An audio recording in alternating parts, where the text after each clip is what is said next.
Well, I've been working with an international network of domestic workers for the past 2 years, and over 50 women who are employed in households around the world came here to the International Labor Organization in 2010 and the 2011 conference, and they were able to advocate for the world's very first protection for women who work in households, women in the informal economy, women who are often considered the poorest of the poor and the most vulnerable. And within the ILO structure, in its formal configuration, domestic workers came together as civil society organizations, as unions, as advocates for fair standards and human rights, and they were able to create an engaged conversation within the ILO. And they challenged the tripartite system by presenting this moral obligation to recognize the workers who would be impacted by the policies that come out of this global governance institution. And so to see domestic workers here using history of activism,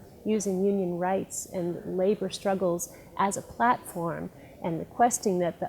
the ILO take on their moral obligation to protect domestic workers was quite a transformative moment. Convention 189, Decent Work for Domestic Workers, has been seen as an historic moment. Former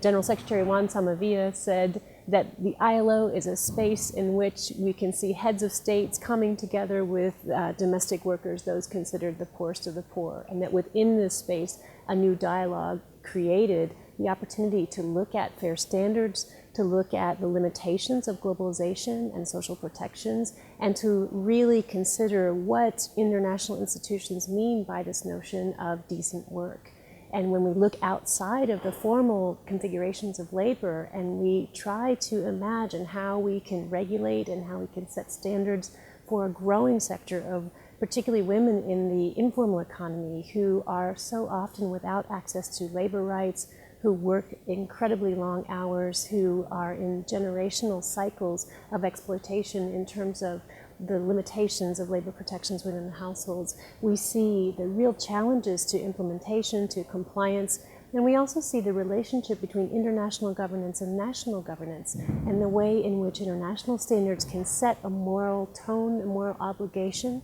within a global community that then calls upon national governance to create policies and laws and structures that will be inclusive. And it's been really fascinating for me to see how these systems come together. I've been working very much at the grassroots level with women in South Africa and throughout the African continent, and I've seen that process play out at the national policy making level, particularly in South Africa, and now in the international community. And so I've been able to realize that institutions really can change and create protections, and that this dialogue transcends scales from the very personal to the community level to the national and the international. And working within the ILO, I've seen how this large macro historical system, which has been predominantly governed by men in its historical roots,